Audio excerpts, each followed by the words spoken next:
Second innings for Prashant Kishore from election strategist now to a neta. He's addressing a press conference in Patna right now. Let's listen into what he's saying. और दूसरे सामाजिक पहलुओं पर ध्यान दिया है और बिहार का विकास में आवाज दी।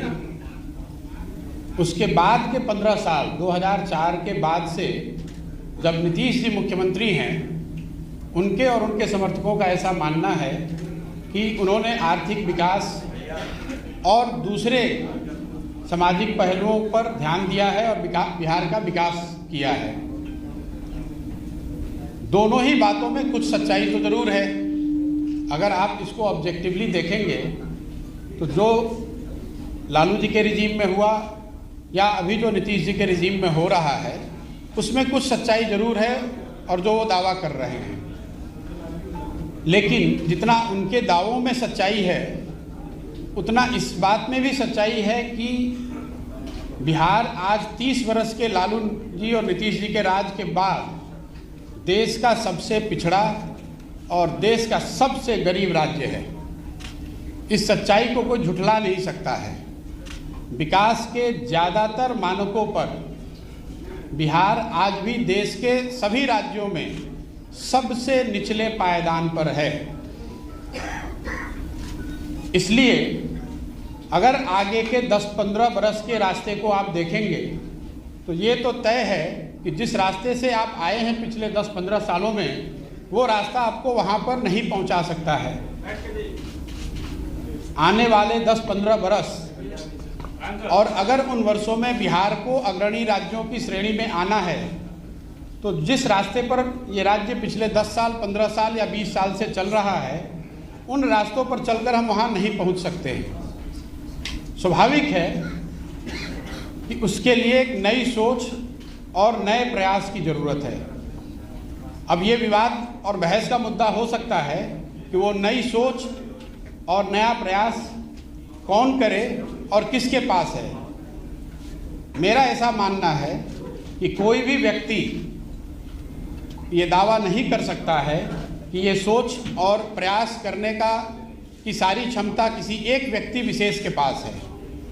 मैं ऐसा समझता हूँ कि बिहार के लोग जब तक सब मिलकर एक साथ इस नई सोच और नए प्रयास के पीछे अपनी ताकत नहीं लगाएंगे, तब तक बिहार की दशा और दुर्दशा सही नहीं हो सकती है।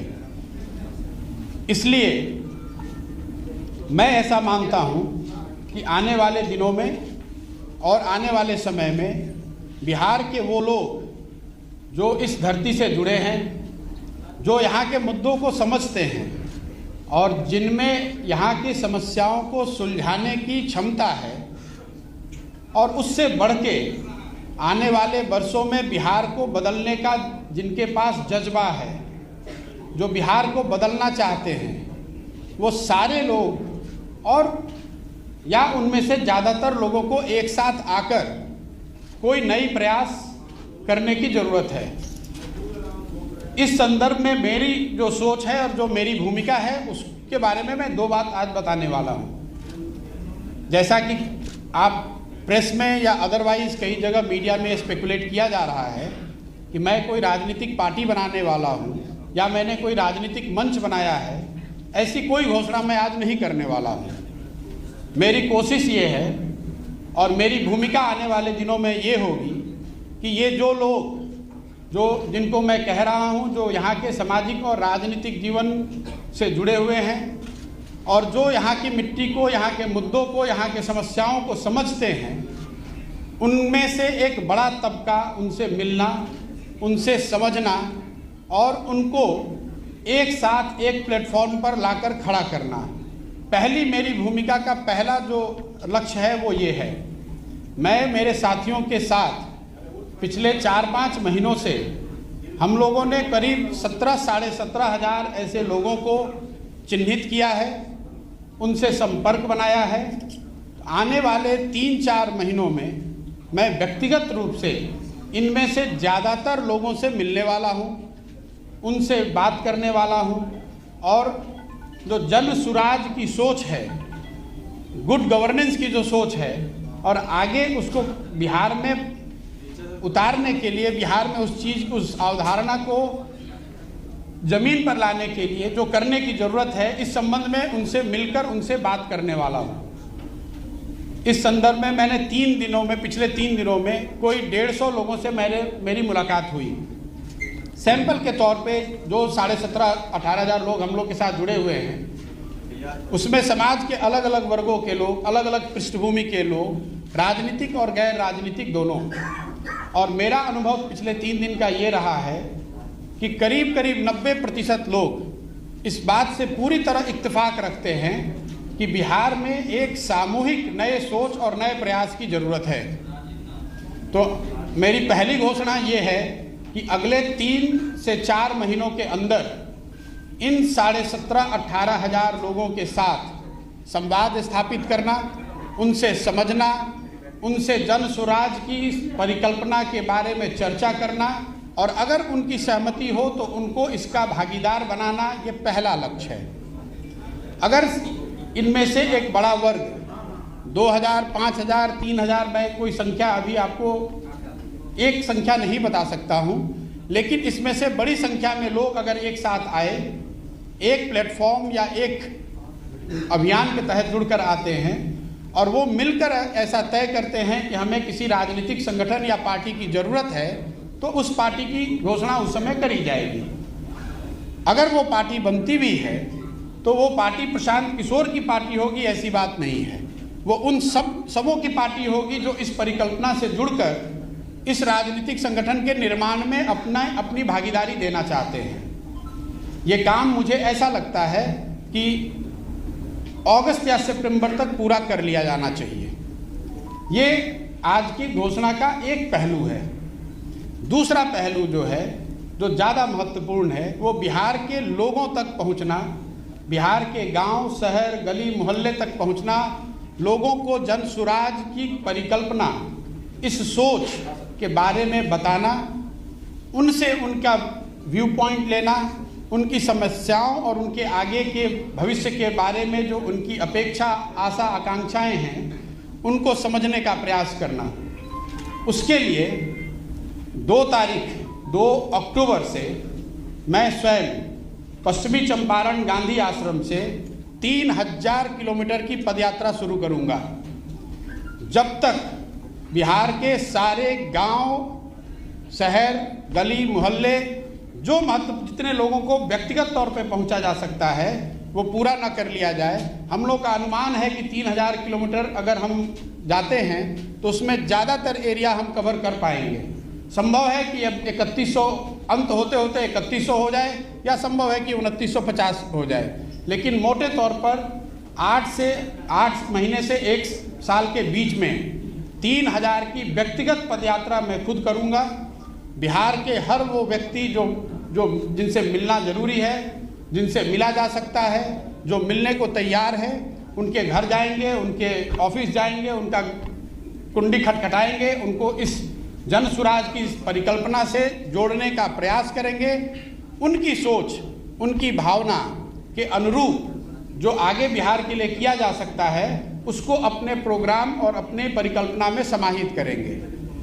आज के तारीख में मेरे पास से ये 2 घोषणाएं हैं। इसके साथ आपके माध्यम से मैं बिहार की जनता को एक और आश्वासन देना चाहता हूं कि मैं पूरी तरीके से जो कुछ भी मेरे पास है, जो भगवान ने मुझे बुद्धि शक्ति दी है, वो पूरी तरीके से बिहार के बेहतरी के लिए उसको समर्पित कर रहा हूँ।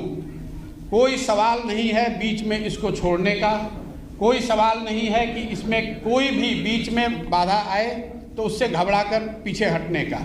आप में से कुछ लोगों के मन में पिछली घोषणा जो मैंने बात बिहार की थी, उसको लेकर है कि आपने बात बिहार की घोषणा करी और फिर वापस 1 महीने के बाद आप बिहार नहीं आए। मैं आपका ध्यान आकर्षित करना चाहता हूं कि बात बिहार की घोषणा फरवरी 2020 में करी गई थी। अनफॉर्चुनेटली मार्च 2020 में कोविड की वजह से हर जगह लॉकडाउन और पूरा जीवन अस्त व्यस्त 2 साल तक रहा। अब आप कुछ लोग ये कह सकते हैं कि अगर कोविड के दौरान आप बंगाल में काम कर सकते हैं तो बिहार में क्यों नहीं। वो इसलिए कि बंगाल में किसी बनी बनाई व्यवस्था के साथ काम करना था, बिहार में एक नई व्यवस्था बनानी है। बिहार में एक नई व्यवस्था बनाने के लिए मुझे 2 साल, 3 साल, 4 साल उसमें काम करना पड़ेगा। अभी यहाँ पर कोई इलेक्शन नहीं है, तो इस तरह के जिनके मन में सवाल है कि कौन सा इलेक्शन लड़ेंगे, किसके साथ लड़ेंगे, उसकी कोई परिकल्पना मेरे मन में अभी नहीं है। जैसा मैंने ट्वीट के माध्यम से बताया है, मेरा पूरा फोकस अभी बिहार के लोगों से जाकर मिलना, उनकी बात को समझना और जो जन सुराज की एक परिकल्पना है इसके साथ उनको जोड़ना है। मेरे पास कोई मंच नहीं है, अभी कोई पार्टी नहीं है, एक सोच है और एक इसको करने का जज्बा है। जो लोग भी इससे जुड़ना चाहते हैं उसका स्वागत है। मैं अपनी ओर से पूरी तरह से अपने आप को समर्पित कर रहा हूं। बाकी आप जो सवाल आप करना चाहें वो कर सकते हैं। धन्यवाद। प्रशांत किशोर जी, you think that this is the opportune time for personal line view because possibly our family is emerging in the political arena of Bihar now that Lalu is saying and speculation is right that possibly Nitish is also eyeing some जैसा मैंने आपको पहले बताया कि बिहार में अभी कोई चुनाव नहीं है। चुनाव लड़ना, अगर चुनाव लड़ना ही लक्ष्य होता तो चुनाव के 6 महीना पहले, 1 साल पहले आकर पार्टी बनाकर चुनाव लड़ा जा सकता है। मुझे उसके लिए 4 साल पहले यहाँ आकर इस तरह के किसी प्रयोजन की आवश्यकता नहीं है। जहाँ तक लीडरशिप वैक्यूम की बात है, ये तो सब्जेक्टिव कॉल है। आप समझते हैं कि लीडरशिप वैक्यूम है, बहुत लोग ये कह रहे हैं कि यहाँ पर किसी नए लीडरशिप की जरूरत ही नहीं है। क्या प्रशांत किशोर जी आप देख रहे हैं आगे आने वाले, हालांकि पूछा उन्होंने वही उसी को कंटिन्यू करूंगी कि मुख्यमंत्री पद का चेहरा या आप आगे आकर के बिहार को लीड करें एज मुख्यमंत्री ऑफ द स्टेट? भाई मैंने ये बताया कि जहाँ तक पार्टी बनाने का, मुख्यमंत्री बनना और राज्य को जीतना वो तो एक दलगत और लोकतंत्र में चुनावी प्रक्रिया है। मैंने कहा कि अगर हम लोग पार्टी बनाने की तरफ बढ़ते भी हैं तो वो प्रशांत किशोर की पार्टी नहीं होगी। उसमें जो लोग साथ में आकर पार्टी बना रहे होंगे, एक ईंट उनकी होगी, एक ईंट मेरी भी होगी। मैं ये नहीं कह सकता हूँ कि वो मेरी पार्टी है, मैं उसका चेहरा हूँ, मैं उसका अध्यक्ष हो जाऊँगा और मैं ही उस पार्टी का सर्वे सर्वा हो जाऊँगा। मैंने जैसा आपको पहले बताया, अगले 3-4 महीनों में ये जो 17-18 हज़ार लोगों को हम लोगों ने चिन्हित किया है, इनमें से जो लोग भी जन सुराज की परिकल्पना से, जो लोग भी बिहार के लिए जो हम सोचते हैं या जो उनकी सोच है, अगर हम लोग उसको अलाइन कर पाएँ और वो साथ में आकर अगर तय करते हैं कि हम सबको पार्टी बनाने की या किसी तरह की एक संगठन या मंच को बनाने की ज़रूरत है, उस समय वो कॉल लिया जाएगा। आपको क्यों लगा कि बिहार में आपको घूमना चाहिए? कौन 4 मुद्दे हैं जिनको लेकर आप बिहार में घूमना चाहते हैं? देखिए, मैं ऐसा समझता हूँ कि बिहार देश के सबसे गौरवशाली अतीत वाले राज्यों में एक है। जिस राज्य से गौतम बुद्ध, जैन, महावीर, चाणक्य, चंद्रगुप्त, अशोक यहाँ से निकले हैं, उस राज्य में स्थिति आज ये है कि शिक्षा व्यवस्था ध्वस्त है, हेल्थ ध्वस्त है, रोजगार का कोई संभावना नहीं है। और जैसा मैंने आपको बताया कि 30 साल के दोनों बड़े नेताओं के प्रयास के बावजूद बिहार आज देश में सबसे निचले स्थान पर है। ये मेरा नहीं आकलन है, ये भारत सरकार के डेटा है। भारत सरकार ने ये बताया है और जिनकी सरकार आज बिहार में है उनकी ही सरकार देश में है। ऐसा भी आप नहीं कह सकते हैं कि ये विपक्ष की सरकार दिल्ली में है इसलिए वो गलत डेटा दे रहे हैं। अब नीतीश जी से मैंने एक कोई प्रेस वार्ता उनकी देखी, नीति आयोग पर कुछ लोगों ने सवाल पूछा तो उन्होंने कहा अरे इनको कुछ पता है। संभव है कि किसी को कुछ नहीं पता है, लेकिन बिहार के लोगों को ये ज़रूर पता है कि आपके यहाँ मुख्यमंत्री रहते हुए बिहार की शिक्षा व्यवस्था पूरी तरह से ध्वस्त है, हेल्थ की व्यवस्था पूरी तरह से ध्वस्त है। बिहार के हजारों लाखों लड़के यहाँ से बाहर जाकर सबसे कठिन और दुरूह परिस्थितियों में काम करने के लिए मजबूर हैं। कांग्रेस के साथ आपकी बैठकें चली, कहाँ विश हुआ कि प्रशांत किशोर और कांग्रेस की बात नहीं, कांग्रेस को लेकर जो बात हुई है उसको मैंने ऑन रिकॉर्ड भी कहा है। जहाँ तक कांग्रेस के साथ उनके मौजूदा स्थिति के असेसमेंट का सवाल है, उन्होंने जो संजीदगी और सीरियसनेस जो उनको दिखाना चाहिए था उन्होंने दिखाया। उन्होंने कमेटी बनाई, कांग्रेस की टॉप लीडरशिप साथ में बैठी उन्होंने जो मैंने उनको दिखाया या जो मेरी सोच के अनुसार मैंने उनको बताया, उससे उनकी पूरी सहमति थी। उसके बाद जो इस चीज़ को करने के लिए रास्ते बताए गए, उस पर भी गहन चर्चा के बाद एक सहमति बनी कि इन रास्तों पर चलकर बेहतरी हो सकती है। So will take campaign to people, but not yet revealing what his political strategy will be, and will there be a new party coming up by Prashant Kishore? I'll be tracking all the latest on that.